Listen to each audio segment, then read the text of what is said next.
Hello વિદ્યાર્થી મિત્રો, how are you? આપણે એકાઉન્ટની અંદર ચેપ્ટર નંબર 2 ચાલી રહ્યું છે, જેની અંદર બેઝિક તમામ માહિતીઓ આપણે મેળવી ચૂક્યા છીએ. જેની અંદર ખાસ કરીને જોઈએ તો વ્યવહારોની ઓળખ હવે કદાચ આવડી ગઈ છે કે કયો રોકડ વ્યવહાર છે, કયો ઉધાર કે શાખનો વ્યવહાર છે અને કયો વિનિમયનો વ્યવહાર છે. તે ઉપરાંત આપણે ખાતાના પ્રકાર જોયા.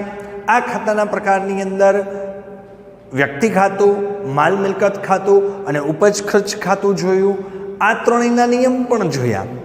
હવે નિયમ ઉપરથી દાખલાઓ શરૂ થાય છે ને આની ઉપરથી જ અલગ અલગ પ્રકારના નામાનું જે મહત્ત્વની બાબતો છે એ તમામ બાબતો અહીંયા આગળથી હવે ખાસ શરૂ થાય છે. તો વિદ્યાર્થી મિત્રો, ખાસ કરીને ખૂબ જ કોન્સન્ટ્રેશનથી સમજવું તો તમારા માટે આ તમામ બાબત સરળ બનશે. અઘરું કાંઈ પણ નથી, પણ ઘણીવાર ઉતાવળથી આપણે આ કાર્ય કરીએ છીએ.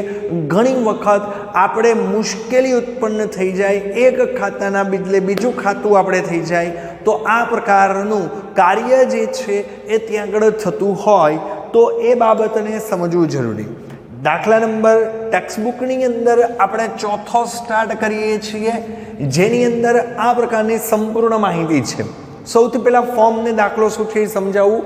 ક્રમ નંબર અહીંયા આગળ રકમને વ્યવહાર તરીકે ઓળખીએ છીએ, એટલે વ્યવહાર શબ્દ મૂકવામાં આવશે. ઉપરાંત દરેક વ્યવહારની કેટલી અસર હોય? 2. એક ઉધાર અસર અને એક કઈ અસર? જમા અસર. હવે ઉધારમાં મુખ્ય 3 ખાતા. વ્યક્તિ ખાતાનો નિયમ, લેનાર ખાતે તો અહીંયા ઉધાર થશે અને આપનાર વ્યક્તિ હોય તો શું થશે? જમા થશે. માલ મિલકતનો નિયમ, માલ કે મિલકત આવે તો ઉધાર થશે અને માલ મિલકત જાય તે શું થશે? જમા થશે. એ જ રીતે ખર્ચ કે નુકસાન હોય તો એના ખાતે ઉધાર થશે અને આવક કે ઉપજ હોય તો એના ખાતે જમા થશે. એટલે ઉધારના 3 ખાતા અને જમાના કેટલા ખાતા? 3.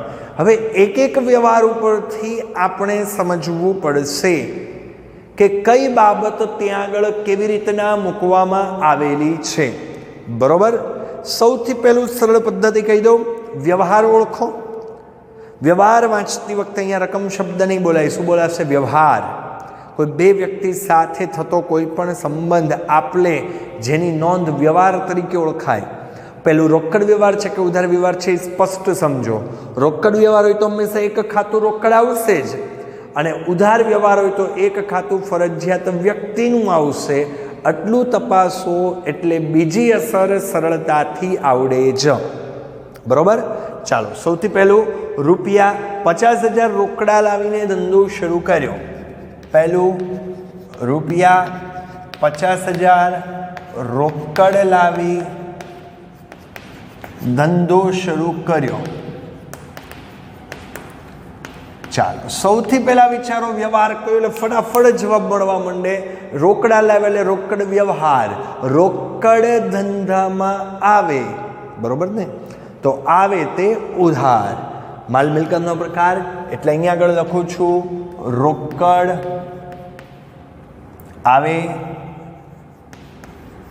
સૌથી પહેલા જજ કરજો, રોકડ આવે છે એટલે રોકડ ખાતું થાય ત્યાં આગળ, એટલે હું અહીંયા લખું રોકડ ખાતે ઉધાર.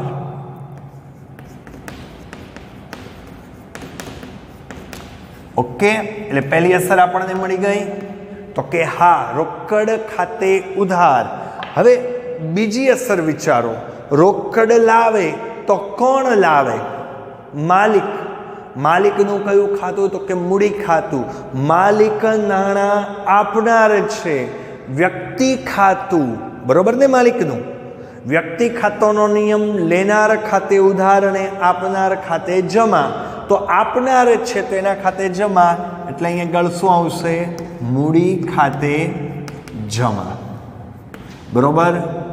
ફરીથી પહેલું ખાતું ધંધામાં રોકડ આવે છે, આવે તે ઉધાર, એટલે માલ મિલકત છે એટલે માલ મિલકતમાં લખ્યું.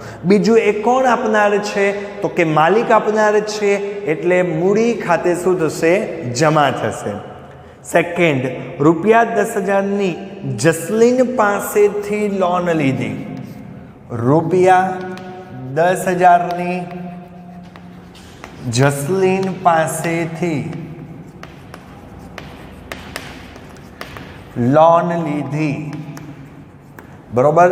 ચાલો, આપણે ધંધામાં નાણાંની જરૂરિયાત હશે એટલે આપણે શું કરીએ છીએ? લોન લઈએ છીએ। લોન લઈએ છીએ એટલે રોકડ પહેલું આવે, રોકડ મિલકત આવે છે। નિયમ એપ્લાય કરો, રોકડ આવે તે ઉધાર, એટલે અહીંયા આવશે રોકડ ખાતે ઉધાર, બરોબર। હવે આપનાર કોણ? જસલીન। જસલીન કરતાં પણ જસલીનની લોન, વ્યક્તિ નથી, અહીંયા લોન છે, પણ એ લોન વ્યક્તિ આપે છે એટલે એ આપનાર થાય, તો આપનાર ખાતે જમા થાય, તો અહીંયા લખાય જસલીનની લોન ખાતે જમા, થઈ ગયું। તો આ પ્રમાણે બે અસરો જે છે એ ત્યાં આગળ અસ્તિત્વમાં આવતી હોય છે, એટલે બે વ્યવહાર અહીંયા આગળ આપણે કમ્પ્લીટ કરીએ છીએ। ખાસ જસલીન લોન આપનાર છે એટલે જસલીનની લોન ખાતે શું કરવામાં આવશે? જમા કરવામાં આવશે।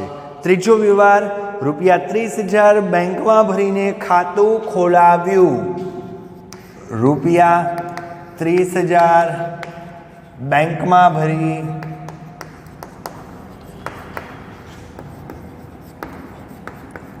બરોબર, ₹30,000 આપણે બેંકમાં ભર્યા। પહેલું વ્યવહાર કયો ન ખબર પડે ત્યારે સ્પષ્ટ રોકડ વ્યવહાર, કારણ કે રોકડા ભર્યા। તો વિચારો, રોકડ જાય તો જાય તે શું થાય? જમા। પહેલાં જમા અસર બની તો ત્યાં પણ લખી શકાય રોકડ ખાતે જમા। હવે રોકડા કોને આપ્યા? બેંક લેનાર, બેંક વ્યક્તિ છે, બરોબર।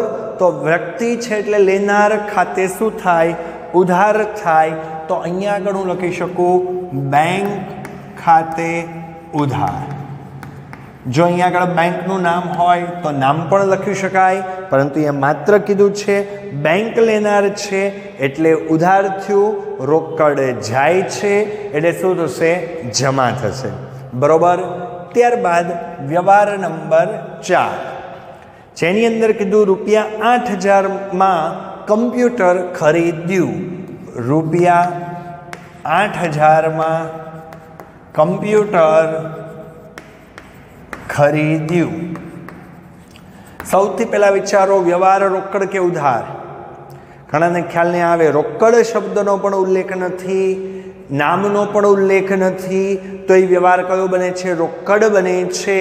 કમ્પ્યુટર ખરીદ્યું અને રોકડ જાય, રોકડ જાય તે જમા, એટલે આવશે રોકડ ખાતે જમા। કમ્પ્યુટર આપણી શું કહેવાય? મિલકત। મિલકત ધંધામાં આવે તો માલ મિલકત ખાતાનો નિયમ આવે તે ઉધાર, એટલે કમ્પ્યુટર ખાતે શું થાય? ઉધાર।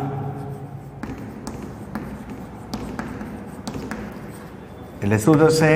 કમ્પ્યુટર ખાતે ઉધાર। અહીંયા કોઈ પણ મિલકતનું નામ આપ્યું હોય, જમીન, મકાન, પ્લાન્ટ, યંત્ર, મશીનરી, ઓજાર, એ બધું ત્યાં આગળ શું બનશે? મિલકત, અને એના નામથી જ ત્યાં આગળ નોંધ કરવામાં આવે। ફરીથી કમ્પ્યુટર આવે છે એટલે આવે તે ઉધાર, રોકડ જાય છે, જાય તે શું થશે? જમા।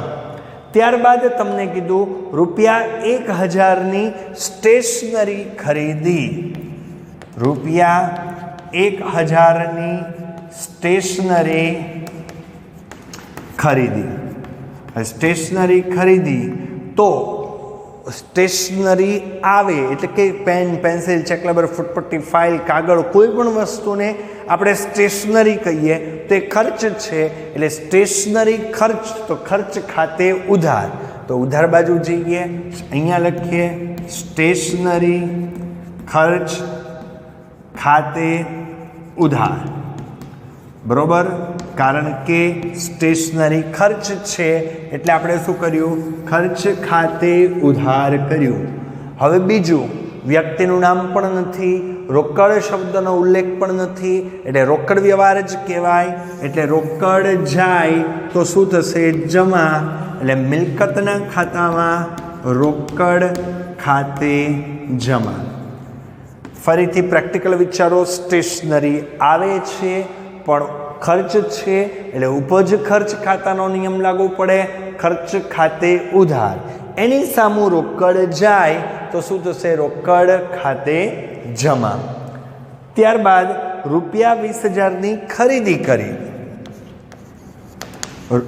₹20,000ની ખરીદી કરી.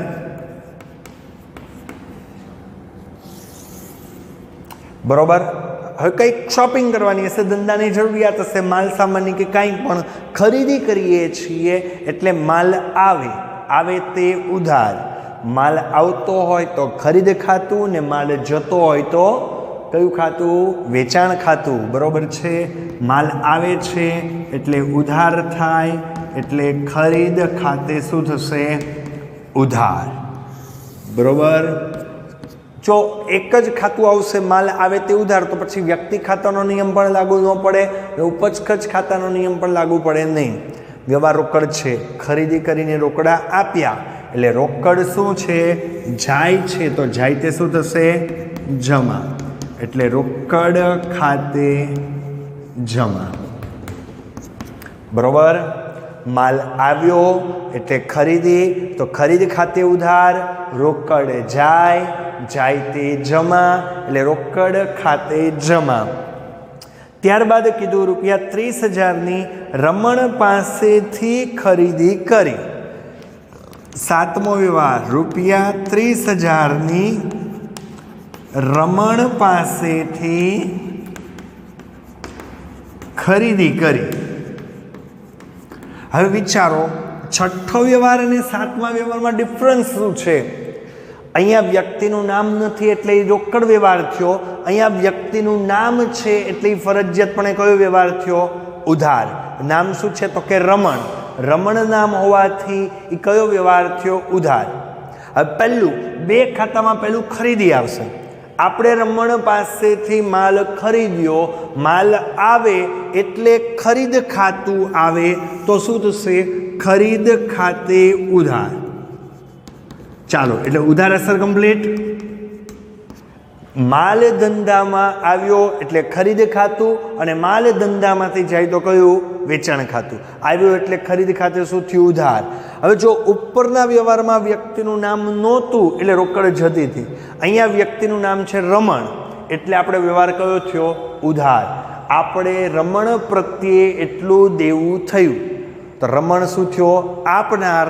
તો આપનાર ખાતે શું થાય? જમા. એટલે અહીંયા લખાશે રમણ ખાતે જમા. બરોબર. ફરીથી માલ આવ્યો એટલે ખરીદ ખાતું આવે છે એટલે ઉધાર થાય. રમણ આપનાર એટલે રમણ ખાતે જમા. આ બે વ્યવહાર ઉપર આખું એકાઉન્ટ રચવું હોય તો રચી શકાય ને ભૂલ પણ થાય. ફરીથી ક્લેરિફાઈડ કરું. 20,000ની ખરીદી કરી, વ્યક્તિનું નામ નથી, રોકડ શબ્દનો પણ ઉલ્લેખ નથી એટલે રોકડ ખાતું. જ્યારે અહીંયા આગળ ફરજિયાતપણે કયો શબ્દ છે? રમણ. પછી આગળ વ્યવહારમાં ભમણ, પછી જમણ, પછી ખમણ, જે આવે વ્યક્તિ સાથે લેવા દેવા નથી કે એના નામ સાથે પણ લેવા દેવા નથી, પણ એ વ્યક્તિ પ્રત્યે દેવું થાય. એટલે સિમ્પલ ભાષામાં માલ આવે એટલે ખરીદ ખાતે ઉધાર. રમણ આપનાર છે એટલે રમણ ખાતે શું થાય? જમા થાય. બરોબર. ત્યારબાદ વ્યવહાર નંબર 8, જેની અંદર 15,000નો માલ 28,000માં રોકડેથી વેચ્યો. ₹15,000નો માલ 28,000માં વેચ્યો. હવે સૌથી પહેલું તો કોમર્સ વિદ્યાર્થી છો એટલે તરત 15,000નો માલ 28,000માં વેચ્યો એટલે નફો. સાચી વાત. પણ અહીંયા આગળ નફાને ધ્યાનમાં નથી લેવાનું, આપણે ખાલી ખાતાઓને જ ધ્યાનમાં લઈએ છીએ. તો એ જ બાબતને ધ્યાનમાં લેવાની છે. પહેલું વ્યવહાર કયો એ ઓળખો તો તરત ખબર પડે. રોકડ વ્યવહાર છે. માલ વેચ્યો એટલે જાય, એની સામું રોકડ આવે. રોકડ આવે એટલે ઉધાર, એટલે રોકડ ખાતે શું થશે? ઉધાર થશે. બરોબર. ત્યાર પછી ધંધામાંથી માલ જાય છે, માલ જાય એટલે વેચાણ ખાતું, એટલે વેચાણ ખાતે શું થશે? જમા થાય. એટલે વેચાણ ખાતું છે એ ત્યાં આગળ માલનું ખાતું છે, એટલે વેચાણ ખાતે જમા કરવામાં આવશે. ફરીથી માલ જાય છે એટલે વેચાણ ખાતે જમા, રોકડ આવે છે એટલે શું કરવામાં આવશે? ઉધાર કરવામાં આવશે. ત્યાર પછી નવમો વ્યવહાર, 8,000નો માલ 15,000માં નીલાને વેચ્યો. ₹8,000નો માલ 15,000 રૂપિયામાં નીલાને વેચ્યો. હવે બહુ મહત્વની બાબત છે, હમણાં આ બે વ્યવહાર જેમ કનેક્ટેડ હતા ને એમ આ બે વ્યવહાર કનેક્ટેડ છે. જો અહીંયા રોકડ કોઈ વ્યક્તિનું નામ નહોતું ને રોકડ શબ્દનો ઉલ્લેખ નહોતો એટલે રોકડ વ્યવહાર છે. અહીંયા ફરજિયાતપણે કોનું નામ છે? નીલા. નીલાનું નામ હોવાથી વ્યવહાર કયો બનશે? તો કે ઉધાર વ્યવહાર બનશે. પહેલું માલ વેચ્યો છે એટલે ધંધામાંથી માલ જાય. માલ મિલકતનો નિયમ, માલ જાય તે જમા, માલ જાય આપણે એને વેચાણ કહીએ એટલે અહીંયા લખશું વેચાણ ખાતે જમા. બરોબર. ત્યારબાદ એની સામું એ માલ લીધો કોણે? માલ નીલાએ લીધો તો નીલા લેનાર. વ્યક્તિ ખાતાનો નિયમ એપ્લાય કરો, નીલા લેનાર છે તો લેનાર ખાતે ઉધાર, એટલે અહીંયા આવશે નીલા ખાતે ઉધાર. બરોબર. માલ જાય તે જમા થાય, એની સામે નીલા લેનાર છે તો નીલા ખાતે ઉધાર થશે. ત્યાર પછીનો વ્યવહાર, ₹2,000નો માલ રમણને પરત કર્યો. ₹2,000નો માલ રમણને પરત કર્યો. હવે જો વ્યવહાર ઉપરથી ઓળખી શકાય પહેલું તો કે આ ખરીદ પરત છે કે વેચાણ પરત. તો ઉપર જો રમણ પાસેથી આપણે માલ ખરીદ્યો તો હવે આપણને અનુકૂળ નથી તો આપણે માલ એને પરત આપીએ છીએ. પછી કલર, ડિઝાઇન, ગુણવત્તા, પ્રાઇસ કોઈ પણ સંજોગો અનુસાર આપણને માલ અનુકૂળ નથી તો આપણે એને પરત કરીએ છીએ. એટલે માલ ધંધામાંથી જાય તો જમા થાય, પણ ખાતું કયું આવે? પહેલાં ખરીદ્યો તો હવે અનુકૂળ નથી એટલે પરત કરીએ છીએ. તો ખરીદ પરત ખાતું જે છે એ ત્યાં આગળ અસ્તિત્વમાં આવતું હોય. ખરીદ પરત, માલ જાય, માલ મિલકતનો નિયમ જાય તે જમા, તો અહીંયા આગળ લખું ખરીદ પરત ખાતે જમા. બરોબર. ત્યારબાદ એ માલ તમે કોને આપ્યો? ખરીદેલો માલ તો ગયો જાય તે જમા, એ માલ આપ્યો કોને? તો કે આપણે કોને આપ્યો? રમણને. વ્યક્તિનું નામ છે રમણ, લેનાર છે એટલે રમણ ખાતે શું થાય? ઉધાર. બરોબર ને? રમણ માલ લેનાર છે એટલે લેનાર ખાતે શું થશે? ઉધાર થશે. એટલે રમણ ખાતે શું થાય? ઉધાર. ફરીથી આપણે માલ રમણ પાસેથી પહેલાં ખરીદ્યો તો હવે અનુકૂળ નથી તો કોઈ કારણસર આપણે એને પરત કર્યો. માલ જાય, ખરીદ પરત જાય તે જમા. જો બધો માલ જાય એટલે વેચાણ જ થાય એવું જરૂરી નથી.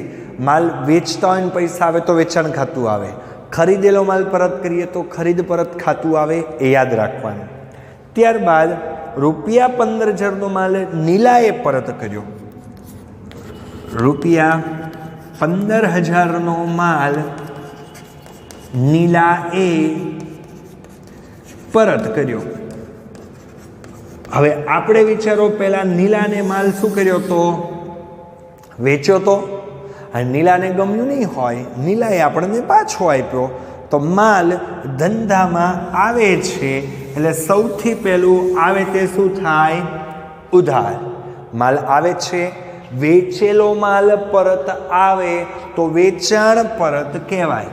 એટલે વેચાણ પરત ખાતે માલ આવે છે એટલે વેચાણ પરત ખાતે ઉધાર થાય. એટલે અહીંયા આવશે વેચાણ પરત ખાતે ઉધાર.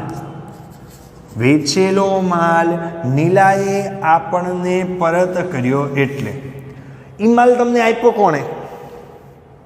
તો કે નીલા. તો નીલા શું થઈ? આપનાર. તો આપનાર ખાતે શું થાય? તો કે જમા. એટલે અહીંયા થશે નીલા ખાતે જમા. નીલા શું છે? આપનાર છે એટલે આપનાર ખાતે શું કરવામાં આવશે? જમા કરવામાં આવશે. ત્યાર પછીનું ₹500 લારી ભાડાના ચૂકવ્યા. ₹500 લારી ભાડાના ચૂકવ્યા. બરોબર. ચૂકવ્યા કયો વ્યવહાર? રોકડ. રોકડ જાય, જાય તે જમા. સીધું પહેલું ખાતું મળી ગયું, રોકડ ખાતે જમા. હવે એક ઇઝી ટ્રીક આપું વિદ્યાર્થી મિત્રો. માનો કે બીજી અસર ન આવડે તો પહેલી અસરને પ્રશ્ન પૂછો. રોકડ ગઈ, શેની ગઈ? રોકડ ગઈ, શેની ગઈ? તો કે લારી ભાડાની. તો લારી ભાડું તમારું શું છે? તો કે ખર્ચ. તો ખર્ચ ખાતાનો નિયમ ઉધાર કરો. તો અહીંયા આગળ લખાશે લારી ભાડા ખાતે શું થયું? ઉધાર. પહેલું લારી ભાડાના ચૂકવ્યા. એટલે ચૂકવ્યા શબ્દ ઉપરથી ખ્યાલ આવી ગયો. રોકડ જાય એટલે રોકડ જાય તે જમા. સેકન્ડ, લારી ભાડું ખર્ચ છે તો ઉપજ ખર્ચ ખાતાનો નિયમ ખર્ચ કે નુકસાન ખાતે ઉધારો. એટલે લારી ભાડા ખાતે શું કર્યું? ઉધાર કરવામાં આવ્યું છે. લારી ભાડા ખાતે ઉધાર. તો આ પ્રમાણે થાય. નેક્સ્ટ 2-3 વ્યવહાર મૌખિક કરીએ, જેની અંદર ₹200નો માલ આગથી નાશ પામ્યો. ધંધામાં આગ લાગી, ₹200નો માલ નાશ પામ્યો. પહેલું વિશિષ્ટ વ્યવહાર, માલ ધંધામાંથી જાય છે એટલે સ્ટોક ઘટે. માલ મિલકત ખાતામાં લખશો આગથી ગયેલ માલ ખાતે જમા. ધંધામાંથી આગથી માલ બળ્યો તો માલ ગયો એટલે આગથી બળી ગયેલ માલ ખાતે જમા લખાય. પણ અહીંયા આગળ સ્ટોક ઘટે છે એટલે ખરીદ ખાતે જમા થાય. જેટલી ખરીદી કરી હતી એટલામાં માલને આગ લાગી એટલે સ્ટોક ઘટ્યો. એટલે ખરીદ ખાતું ઉધાર હોય એમાંથી શું થઈ જશે? જમા. સેકન્ડ, એટલા રૂપિયાનું આપણને શું થયું? નુકસાન. બરોબર ને? તો ખર્ચ નુકસાનનો નિયમ લાગુ કરો તો કે ઉધાર થાય. આગથી થયેલ નુકસાન ખાતે ઉધાર. તો ઉધાર બાજુમાં તમે લખશો આગથી થયેલ નુકસાન ખાતે ઉધાર. ત્યારબાદ ₹500 કમિશનના મળ્યા. રોકડ વ્યવહાર આવે તે ઉધાર એટલે રોકડ ખાતે ઉધાર કરશું. બીજું, શેના મળ્યા? કમિશનના. તો કમિશન આપણી આવક. આવક કે ઉપજનો નિયમ લાગુ પાડો. આવક કે ઉપજ ખાતે જમા. એટલે અહીંયા લખશું કમિશન ખાતે જમા. બરોબર. ત્યારબાદ ₹2000 પગાર ચૂકવ્યો. રોકડ વ્યવહાર. રોકડ જાય તે જમા. જમા અસરમાં માલ મિલકતમાં રોકડ ખાતે જમા. શેના ચૂકવ્યા રોકડા તમે? તો કે પગારના ચૂકવ્યા. તો પગાર ખર્ચ. ખર્ચ ખાતે શું થાય? ઉધાર. તો પગાર ખર્ચ એટલે ખર્ચ કે નુકસાનના ખાનામાં પગાર ખાતે ઉધાર. આ મુજબ વિદ્યાર્થી મિત્રો ઉધાર અને જમા અસર આપવાની. હજી ફરીથી સરળતાથી જો કોઈ ભૂલ થતી હોય તો એ સુધારવા માટેનો નિયમ, પહેલાં વ્યવહાર ઓળખો, કાં તો રોકડ અને કાં તો ઉધાર. રોકડ વ્યવહાર હશે તો એક અસર રોકડ પડે જ, કાં તો રોકડ આવતી હોય ને કાં તો રોકડ જતી હોય. ને સેકન્ડ વ્યવહાર વ્યક્તિ ખાતું હોય, કાં તો કે વ્યક્તિ લેનાર હોય કાં તો કે વ્યક્તિ આપનાર હોય, આ બંને મળે એટલે બીજી અસર ખૂબ સરળ રીતે આપણને આવડે, કોઈ મુશ્કેલી ઉત્પન્ન થતી નથી. ઓકે, આ પ્રમાણે પ્રેક્ટિસ કરજો. Thank you, bye bye.